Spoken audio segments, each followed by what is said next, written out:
Et là, début des problèmes. Dans cette paracha, les Bnei Israël arrivent et dit voilà, on en a marre de la manne. Et c'est le pain qui est lequel, et on n'en veut plus, etc. Et après, tout le Sefer Bamidbar, la semaine prochaine c'est Shlach Lecha, et la semaine d'après c'est Korach, et tout a... Il a expliqué quelque chose de nifla. Il a dit ce qui a changé, c'est effectivement quand les Bnei Israël ont voyagé, on leur a dit on lève le camp, il y a une différence fondamentale. C'est que juste avant, on fait un shevar du klal Israël, on nous donne les règles que devaient appliquer les Bnei Israël. Quand le Hanan s'arrêtait, alors il s'arrêtait, et quand le Hanan voyageait, il voyageait, etc. Ça veut dire que jusque-là, les Bnei Israël écoutaient exactement Bet Mimout, ce que Akadosh Baruch Hu disait. Voilà, toutes les situations, tu continues, je reste là une semaine, pas de problème. Un mois, je reste là, un jour, je reste, il n'y a pas de problème, je ne pose aucune question. À partir du moment où les Bnei Israël ont commencé à poser des questions, c'est-à-dire qu'ils se sont sauvés un petit peu de l'endroit, c'est-à-dire qu'ils ont dit, ils se sont un petit peu retirés de la Hashgachat Hashem, alors à ce moment-là, tous les problèmes ont commencé. Et de là, il nous avait dit un grand klal, que tant qu'une personne est bet mimout avec Akadosh Baruch Hu, la situation elle est comme ci, elle est comme ça, Tov, je fais, Akadosh Baruch Hu dit que maintenant c'est comme ça, ok, c'est comme ça, tu restes une semaine, je reste un mois, je pose pas de questions, alors la vie est beaucoup plus simple. Dès qu'on commence à faire des cheshbonot, des calculs à commencer à faire, alors ça bascule, et il avait expliqué que c'est pour ça que tout bascule dans ces verbes bamidbar, parce que les Bnei Israël ont commencé à faire des cheshbonot, et effectivement c'est dans cette paracha que tout bascule. C'est une paracha qui est très très riche, on parle effectivement de la demande des Bnei Israël, et il y a deux épisodes dont je voudrais qu'on parle ensemble. C'est les épisodes de Eldad ou Medad. On va expliquer un petit peu, on va rappeler un petit peu les faits. Et l'épisode de Myriam à Nelia, où Myriam et Aaron ont dit à leur niveau du Lashon Hara, essayez de les relier. Essayez de les relier un petit peu. Alors l'épisode de Eldad ou Medad. Qui était Eldad ou Medad? On sait que quand Moshe Rabbeinu a vu la plainte des Bnei Israël, la demande, il est venu demander à Kadosh Baruch Hu. Il a dit à Kadosh Baruch Hu, je ne peux pas porter tout seul le peuple. Il y a trop de demandes, je n'arrive pas, aide-moi s'il te plaît. Akadosh Baruch Hu lui a dit très bien, bonne idée. Et Akadosh Baruch Hu attendait que Moshe Rabbeinu demande. Il voulait pas lui demander de le faire les khatrila parce que ça aurait pu vexer un petit peu Moshe Rabbeinu.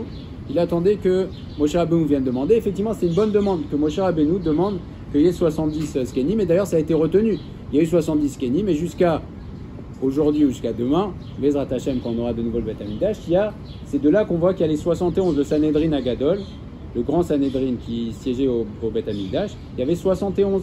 C'est d'ici de cette paracha qu'on apprend 70 plus 1, c'est Moshe Rabbeinu, 71. Donc c'était une vraie demande, c'est une demande qui était valable. En tout cas, Moshe Rabbeinu, à ce moment-là, il ressent profondément qu'il lui faut de l'aide, et il lui demande de l'aide. Et Kadosh Baruch Hu lui dit très bien, tu vas choisir 70 sages qui vont venir avec toi.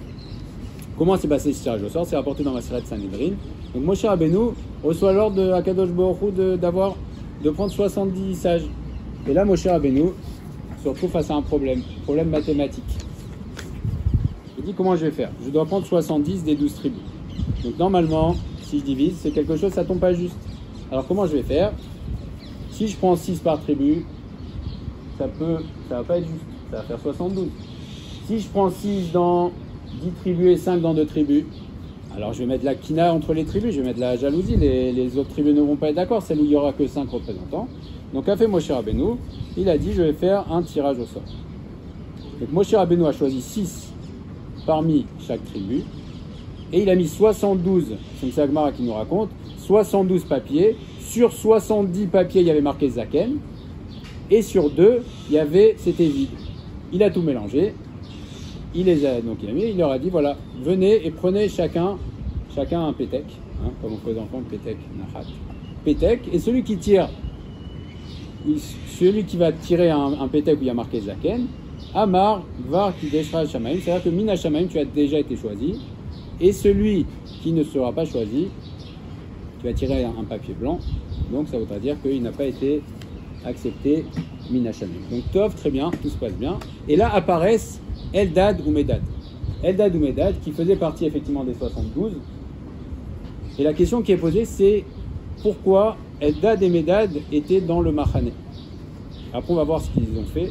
Ils ont fait une névoie très particulière. On essaiera de comprendre pourquoi cette névoie. Mais en tout cas, ils sont dans le Machane. Et on nous précise qu'ils font partie de ceux qui avaient été sélectionnés, mais ils n'étaient pas eux parmi les choisis apparemment. Ce qui n'est pas vrai. On nous dit qu'ils étaient parmi les choisis. Et c'est à cause de leur grande anava et d'un acte extraordinaire qu'ils ont fait que effectivement il y a eu un rouar. Ils ont une névoie, et une névoie beaucoup plus élevée que les autres skenim, parce que les autres skenim ont eu une névoie, mais cette névoie s'est arrêtée. Ça a été une névoie temporaire. Quand ils ont eu du rouar à Kodesh de Moshe Rabbeinu, les autres skenim ont eu un rouar à Kodesh, mais eux, ils ont continué à prophétiser. Et on dit même qu'ils sont entrés en Eretz Israël et ils ont survécu même à Yehoshua Binu. Donc ils ont une bracha extraordinaire. Qu'est-ce qu'ils ont fait? Donc c'est pas parce que ils n'étaient pas aptes. Comment?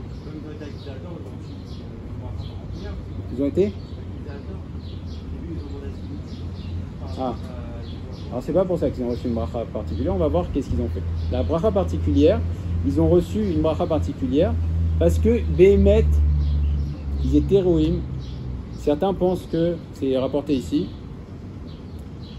qu'ils avaient vu qu'il y avait deux skenim qui avaient déjà tiré les papiers blancs.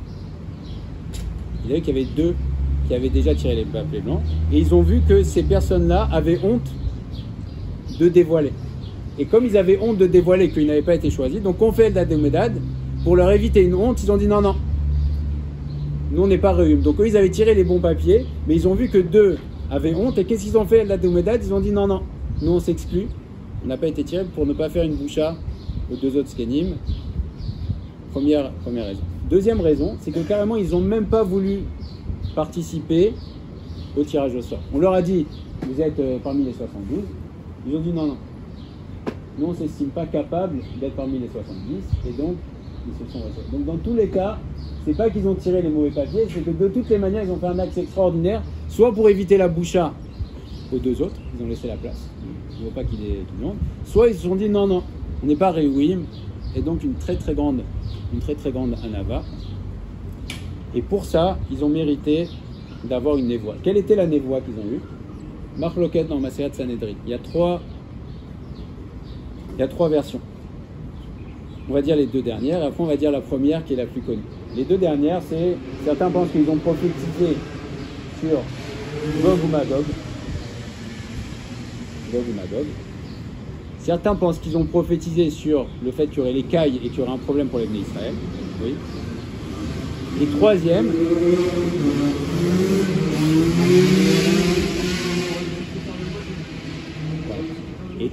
en fait, qui est la plus connue, enfin qui est rapportée en premier, mais c'est celle-là qu'on va développer, c'est ils passaient dans le Machane et ils disaient Moshe va mourir, Moshe met. Voilà, les paroles ils disaient comme ça. Moshe met ve Yehoshua marnis. Moshe va mourir et c'est Yehoshua, donc il va lui survivre, mais en plus qui va faire entrer les Bnei Israël. Réaction de Yehoshua, il lui dit Vayomer Adoni Moshe Kelaem. Mon maître Moshe, mets-le en prison. D'ailleurs, ça a coûté très cher à Yehoshua bin Nun, ça, cette réaction, parce qu'il a été moré à la Khalif Nerabo. C'est quoi moré à la Khalif Nerabo? C'est pas de dire une halakha connue, c'est qu'il a tranché une halakha devant Moshe Rabbeinu. Il a dit à ce moment-là, Moshe Rabbeinu, mets-le en prison. Donc c'est un chidouche de dire, face à ce qu'ils ont fait, il a estimé qu'ils étaient chayav mita certainement et qu'il fallait les mettre en prison. Donc Yehoshua bin Nun a pris à ce moment-là, même si c'était pour le kavod de son rave, une initiative qu'il n'aurait pas dû prendre en tranchant la halakha devant Moshe Rabbeinu, et c'est moré à la fal, moi à la fal. Oui. Comment?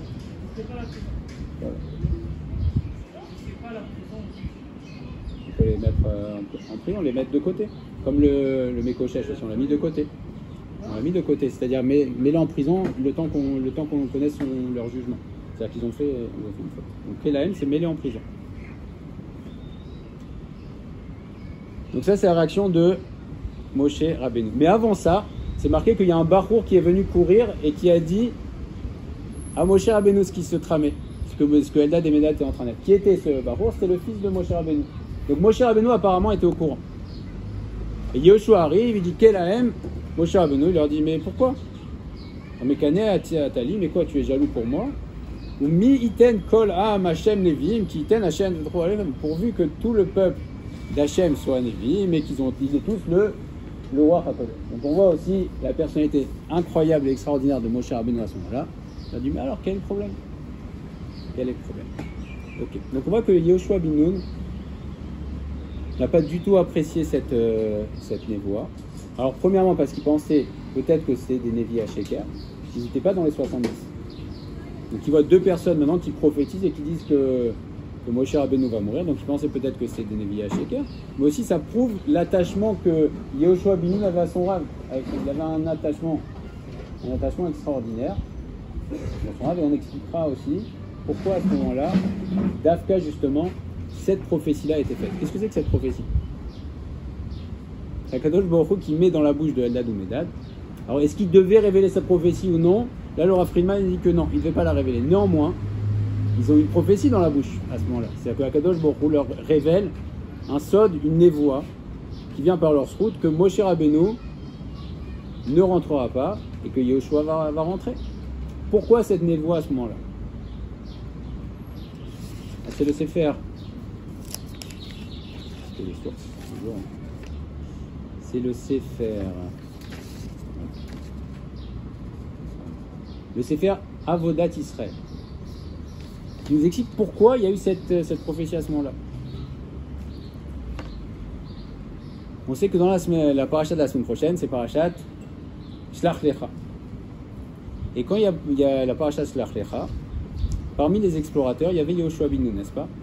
Et juste avant de partir, Moshe Rabbeinu fait une fila pour son élève et il lui change son nom et lui dit il s'appellera plus Hoshea mais il s'appellera Yehoshua. Pourquoi? Parce que Moshe Rabbeinu fait une fila pour que son élève Yehoshua soit sauvé du complot des explorateurs. Raison très étonnante, parce qu'il avait peur qu'il soit attiré par le complot des explorateurs, parce que du fait de sa hanava. Du fait de sa hanava. Alors c'est pour nous dire aussi qu'il y a plusieurs explications. Comment Yehoshua bin Nun pouvait être attiré par le complot des explorateurs, c'était pour nous dire aussi que les explorateurs, ils avaient un Kohar Meshira extraordinaire. C'est-à-dire que c'était les princes du Ham Israël, c'était des géants. Ils avaient une force qui faisait que n'importe qui pouvait être attiré. Et même d'ailleurs, on voit que Caleb Ben Yefouné est allé prier sur le tombeau des Havot. La semaine prochaine, Caleb Ben Yefouné, il va prier sur le tombeau des Havot à Hebron. Et il dit, sauve-moi Kadosh Baruch Hu de la conspiration, parce que c'était tellement fort comme conspiration ce qu'il faisait. Et donc Yehoshua bin Nun aussi avait, semble-t-il, un risque de se faire attraper, mais Mishum Anava, à cause de sa Anava. Quelle Anava? Ben, c'est dans cette paracha-là, justement, que Moshe Rabbeinu a vu la grande Anava de Yehoshua bin Nun. Et qu'il a eu peur pour lui. Donc il fallait que maintenant on révèle à Moshe Rabbeinu la Anava de son élève pour qu'il puisse faire la fila la semaine prochaine. Parce que quand il a vu la Anava de Yehoshua bin Nun, Yehoshua bin Nun, on lui annonçait une nouvelle extraordinaire, que ça allait être lui le manig. C'est lui qui allait faire entrer les Bnei Israël. Donc 99,999% des gens, bon, ils auraient passé sous silence, etc., ou ils auraient eu une petite satisfaction. Que fait Yehoshua bin Nun dans sa Hanava? Il va dire à son Rav, il dit mais non, pas du tout, il faut les mettre en prison, c'est pas possible. C'est pas possible. Et là, Moshe Rabbeinu a compris que Yehoshua avait une Hanava extraordinaire et un attachement très très puissant à lui. Et donc Moshe Rabbeinu a eu peur de quoi? Il a eu peur que Yehoshua bin Nun, sachant ça, qu'il s'associe aux explorateurs pour faire que les Bnei Israël ne rentrent pas en Eretz Israël et que Moshe Rabbeinu continue dans le désert. Et c'est pour ça qu'à ce moment-là, il fallait qu'on révèle à Moshe Rabbeinu qu'il n'avait pas rentré pour qu'ils comprennent l'essence de son élève, ils comprennent à quel point il était un ave et il était attaché à lui pour qu'il puisse faire la tfila la semaine prochaine et qu'ils comprennent qu'il fallait prier pour lui parce que sinon il y avait un risque, soit Mishum Anava, parce qu'il était très ave et donc peut-être qu'il n'aurait pas la force de s'élever contre les conspirateurs, soit peut-être même qu'il aurait l'idée de dire bon, finalement ça peut être pas mal, on reste dans le midbar et Moshe Rabbeinu continue à être le mani. Tov. Donc ça nous explique pourquoi tout ça. Pourquoi les Eldad ou Medad ont dû faire ont eu le srout. Donc ça répond à ta question, Jonathan. Pourquoi ils ont eu le srout? C'est parce qu'ils ont fait preuve d'une anava extraordinaire, donc ils ont eu une névoie. Et c'est pour ça aussi qu'après, ils ont eu le srout de rentrer en Eretz Israël aussi. Ils ont même survécu à Yoshua bin Nun. On comprend aussi pourquoi il y a eu cette névoie. Maintenant, il y a un autre épisode à la fin de la paracha qui semble sans aucun rapport, mais le Raphaël Vital, il explique dans Sharab Sukim, il explique un rapport extraordinaire entre les deux épisodes. Le deuxième épisode, c'est un des épisodes les plus connus de la Torah. C'est la fameuse discussion entre Myriam Hanevia et Aaron Hakohen. Toujours, c'est important de préciser, et même si on le répète, on met beaucoup de guillemets. On va parler toujours de Myriam Hanevia, Aaron Hakohen. Myriam Hanevia, c'est Bisruta qui avait le puits, il y avait l'eau dans le désert. Aaron Hakohen, c'est la Nanekavod, donc on en parle parce que la Torah nous cite. Top. Alors Myriam et Aaron, c'est cette fameuse discussion. On va voir les psukim où on parle de cette discussion. Vatedaber Myriam et Aaron be Moshe. Myriam et Aaron ont parlé à propos de Moshe. Alodot Aisha Akushit. À propos de la femme Kushit. Asher Lakar, qui Isha Kushit Lakar, de la femme Kushit qu'il a prise, car il avait pris une femme Kushit. Quelle est l'identité de cette femme? On verra. Et là ils disent, Rakim Moshe, il n'y a que avec Moshe que Akadosh Baruch Hu il parle. Donc là ils exprimaient apparemment le fait, ça c'est le premier pshat, que Moshe Rabbeinu il s'est séparé de sa femme et qu'ils sont étonnés que Moshe Rabbeinu soit séparé de sa femme puisque eux ont continué une vie maritale. Donc il s'étonne, il dit mais il n'y a pas qu'avec Moshe que Akadosh Baruch Hu parle. Alors Gamba nous diber, à nous aussi nous parle, Vaishma Hashem, et Hashem a écouté, et là Akadosh Baruch Hu précise, Vaish Moshe Anav Meod Mikol Adam, et Moshe était le plus humble de tous les hommes, Asher Alpene Adama. Vayomer Hashem, et là Hashem dit, Pitom El Moshe Vel Aaron Vamia, il convoque tout le monde, il leur dit, sortez les trois, allez au El Moed. Et là Hashem descend, et il se tient à l'entrée du Ohel Moed. Il appelle Aaron ou Myriam, et les deux sortent, donc ils se retrouvent, il leur parle, et là il leur dit, Shimuna Devarei, écoutez bien, si votre névoie était, quand je vous parle par névoie, c'est par des songes, par un chalom, mais c'est pas pareil avec mon serviteur Moshe, Bechol Beti Nehemanu, je lui parle P.A.L.P. et pas par des énigmes. Comment n'avez-vous pas craint de parler de mon serviteur Moshe? Et là, les deux sont devenus lépreux. Aaron aussi est devenu lépreux à ce moment-là, mais il a guéri tout de suite, parce que comme il était Kohen Gadol, sinon il fallait rentrer dans un processus de purification, etc. Donc Aaron Cohen est devenu lépreux, il a guéri tout de suite, et là, Myriam Hanevia est restée lépreuse pendant 7 jours, etc. Alors quel était le sujet de leur discussion? Le pshat qu'on a tous certainement entendu, c'est de dire de quelle femme on parle. Aïcha Kushit, c'était Tzipora. On dit mais elle n'est pas Kushit, Tzipora. Kushit, Tzipora, elle est de Midian. Kushit, c'est parce que quelqu'un couche, ça va être une physionomie différente. Couche, et donc ça exprime le fait que ses actes étaient différents. Et on voit que Shaoul HaMelech est appelé Couche. Pourquoi Couche? Parce qu'il avait aussi, c'était un grand tzaddik, Shaoul HaMelech, quelqu'un qui a des actes extraordinaires, on l'appelle sous le nom de Kushi. Comment? Shaoul HaMelech, il a été appelé dans les Télim, c'est marqué Kushi. Et Tzipora.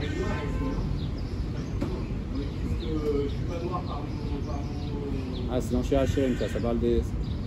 Ça parle de. Non, ça parle du Ham Israël. C'est je suis noirci, mais c'est pas pareil. Là, c'est couche, là, l'expression couche. Couche, c'est une région aussi.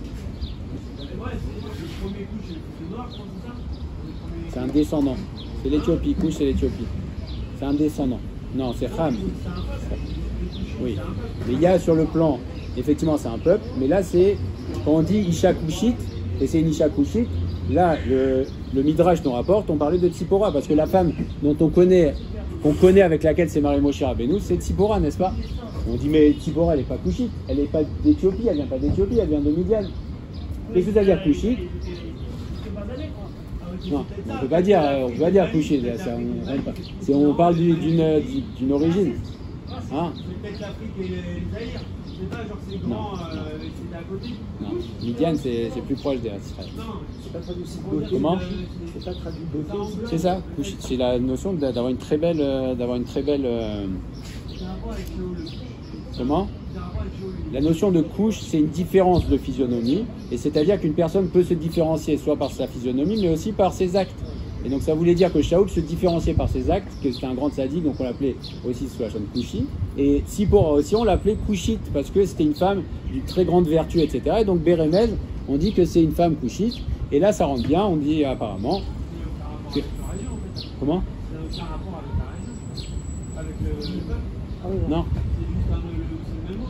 Voilà. C'est la notion, parce que la notion de couche, c'est une différence. Et s'il y a une différence, alors on exprime la différence aussi par les actes. Donc ça, c'est le pshat. Donc on parle de Tzipora. Et on a tous entendu pourquoi Myriam Hanevia a parlé. Parce qu'elle a rencontré sa belle-sœur Tzipora, qui lui a raconté que Moshe Rabbeinu s'était séparé. Lui, Moshe Rabbeinu, c'est une des trois choses que Moshe Rabbeinu a fait de son propre chef. Les trois choses qu'il a fait de son propre chef, c'est qu'il a cassé les louchot. Deuxièmement, c'est qu'il a rajouté un jour. C'est pour ça que la Torah n'a pas été donnée le 6, mais le 7 Sivan. Troisième chose que Moshe Rabbeinu a fait de son propre chef, c'est qu'il s'est séparé de sa femme. Il a fait un Kalvachomer. Kalvachomer de Moshe Rabbeinu. Si déjà les Bnei Israël qui doivent recevoir la Torah, ils ont dû se séparer pendant 3 jours de leur femme, Shloshet Yemei Akbala. Alors moi, avec qui Akadosh Baruch Hu s'adresse à chaque instant, Alachat Kama avec Kama, que je dois me séparer de ma femme. Donc c'était une halakha que Moshe Rabbeinu a compris, il a fait, Akadosh Baruch Hu a accepté. Erreur d'appréciation de Myriam, Aaron, etc. C'est Myriam rencontre sa belle-sœur qui lui raconte ça, qui lui dit que Moshe, Rabbeinu s'est séparé d'elle. Ah, elle a beaucoup de peine. Et là, elle dit ça à Aaron, à Cohen. C'est Mishum Sahar, elle avait de la peine pour son frère. Rav Deutsch m'a rapporté un passage extraordinaire. Il dit que même Myriam Hanevia, elle avait de la peine parce qu'il y aurait moins d'enfants dans le Ham Israël. On sait que Myriam, et Rav Hanani avaient rapporté une fois, que Myriam, elle est toujours en train de s'occuper des enfants. Elle était avec sa maman, c'est elle qui était sage-femme. Au moment où Moshe Rabbeinu est sur le Nil, c'est elle qui suit. Toujours c'est elle qui s'élève. Et là encore, en fait, elle avait de la peine pour sa belle-sœur, elle avait de la peine pour son jeune frère, mais aussi elle avait de la peine parce que ça allait diminuer la natalité dans le Ham Israël. Néanmoins, elle n'aurait pas dû en parler, peut-être qu'elle aurait dû en parler avec Moshe Rabbeinu, etc. Mais en tout cas, pas sous cette forme-là. Et donc ça rentre bien. Hachem vient leur parler. Comment avez-vous osé parler? Vous pensez que vous avez le même niveau de névoie que Moshe Rabbeinu, mais vous, c'est normal que vous restiez dans une vie maritale, parce que même si je vous parle à vous, je vous parle par des songes, etc., vous n'êtes pas dans le même niveau de prophétie que Moshe, et donc lui, c'est normal, mais vous, ok. Donc ça, c'est le chat qu'on a tous en. Comment? Oui, c'est 3 choses qu'il a fait. Akadosh Baruch Hu lui a dit, c'est bien, tu as bien fait. 3 choses qu'il a accédé, puisque Akadosh Baruch Hu a bien donné la Torah le 7 Sivan, donc il a accepté. Il lui dit Asher Shibarta, et Shibarta c'est Yeshar Kohar, c'est-à-dire que ça c'est Shibarta, c'est Akadosh Baruch Hu à ce moment-là, il dit Yeshar Kohar d'avoir cassé les tables de la loi, et dans Péchet aussi, il dit que Akadosh Baruch Hu aussi a accepté le fait que Moshe Rabbeinu se soit séparé, puisqu'on voit qu'ici aussi, il valide la décision. Donc Akadosh Baruch Hu leur dit vous êtes trompés. Vous ne savez pas quel est le niveau de Moshe Rabbeinu, donc Moshe, lui, c'est normal qu'il soit séparé de sa femme, mais c'est un cas exceptionnel. Ça n'a pas été considéré comme de la chose. Le fait qu'elle en ait parlé, elle n'a pas eu de... Elle a exprimé son tsar, elle a exprimé sa difficulté à sa belle-sœur. Okay. Donc ça, c'est le pshat. Maintenant, c'est le Raphaël Vital qui rapporte un pshat nifla que le Harizal avait rapporté au nom de Rav Klonimus. Un pshat qui change complètement. Et là, on va revenir carrément sur le pshat. Quand on dit Kushit, Zélo, Kushit dans ses actes, c'est Mamash Kushit. Que si on reprend le pasuk, c'est marqué Vatedaber Miriam Ve'Aaron Bemoshe, Alodot Aisha Akushit Asher Lakar, qui Isha Kushit Lakar, parce qu'il a pris une femme Kushit. Alors il y a un épisode de la vie de Moshe Rabbeinu qui est avant son arrivée et le fait qu'il soit le Goël. Moshe Rabbeinu pendant 40 ans a vécu en Éthiopie. Il a été roi d'Éthiopie, Moshe Rabbeinu, pendant 40 ans. Et au moment où il a accédé au trône, on lui a proposé de se marier avec la femme du roi défunt, donc Isha Kushit. Et Moshe Rabbeinu a accepté, il a donné à cette femme-là, il ne s'est pas marié, c'est-à-dire qu'il n'y a pas eu de lien entre eux, mais en tout cas Moshe Rabbeinu a accepté, il lui a donné des kiddushin. Il lui a donné les kiddushin, donc c'est devenu sa femme. Et le Rav Klonimous explique que c'est pour cette raison, selon lui, que Moshe Rabbeinu n'est pas rentré en Eretz Israël. Pourquoi? Parce que Yaakov Avinu, il y a 3 grandes tzadikim qui ont eu des destins différents vis-à-vis de leur entrée en Eretz Israël. Yaakov Avinu a été enterré corps et os, chair et os en Eretz Israël, n'est-ce pas? Entier. Yosef Hatzadik a été enterré uniquement ses os. Moshe Rabbeinu, ni ses os, ni son corps. Et il explique que c'est à cause de ça. Parce que Eretz Israël, c'est la dimension de Eshet Raïl Irat Hashem. Eshet Raïl, donc c'est la notion de comme une femme. Donc ça va dépendre du niveau de chacun, bien sûr. Chaz Veshalom de parler du niveau de Moshe Rabbeinu, Chaz Veshalom. Mais on voit que Hashem est Medakdek, en tout cas c'est l'explication du Rav Klonimous. Yaakov Avinu est rentré corps et os et a été enterré en Eretz Israël parce que Yaakov Avinu avait eu une proposition de mariage avec Timna. Timna qui est la mère de Eliphaz et qui est la mère de Amalek. Et on sait de Amalek. Timna a eu Eliphaz avec Esav et après Eliphaz, il y a eu le fils de Eliphaz, c'est Amalek. Et il y a un épisode qui est rapporté dans la Gemara que Timna a voulu se convertir au judaïsme. Elle est venue au Beddin de Abraham, Yitzhak et Yaakov et elle a été refusée. Pour quelle raison? L'épisode s'est rapporté qu'elle n'était pas apte. Néanmoins, pourquoi elle voulait se marier avec Yaakov Avinu? Et Yaakov Avinu a vu dans sa grandeur que cette femme-là n'était pas complètement adaptée à lui. Elle lui convenait pas complètement. Et donc, Yaakov Avinu a refusé de se marier avec Timna. Donc il a complètement refusé la proposition. C'est pour ça que elle a dit, mais je veux me lier quand même à la généalogie, à l'arbre de Abraham Avinu. Et donc, même si c'est pas avec Yaakov, je vais me lier. Donc elle s'est liée avec Esav. Et de là est sorti Eliphaz, Amalek, etc. Donc ça c'est Yaakov Avinu. Étant donné que Yaakov Avinu a complètement refusé tout contact avec une femme qui ne lui était pas adaptée, physique ou spirituelle, il est rentré corps et os. Yosef Hatzadik, il a une proposition, on sait très bien, de la femme de Potiphar. Et Yosef Hatzadik, il n'a pas fait l'acte, mais Bemachashava, Yosef Hatzadik, Bemachashava, il était pas loin de passer à l'acte. Donc Yosef Hatzadik, c'est un niveau. Et donc, Yosef Hatzadik, il n'y a eu que ses os qui sont rentrés. Moshe Rabbeinu, même si il s'est séparé d'elle, on dit qu'il a planté une épée entre elle et lui, il ne s'est jamais approché d'elle. Néanmoins, le fait qu'il ait donné des kiddushin à cette femme qui n'était pas parfaitement adaptée et qu'elle soit devenue sa femme, même s'il n'y a pas eu de. Donc c'est pour ça que Moshe Rabbeinu n'est pas rentré. Et là, on voit le rapport entre l'épisode de Eldad ou Medad et l'épisode de l'entrée en Eretz Israël. Quel était le sujet de discussion de Moshe, de Myriam et Aaron? C'était ça. Ils entendent Moshe ne va pas rentrer en Israël. Ah bon? Pourquoi?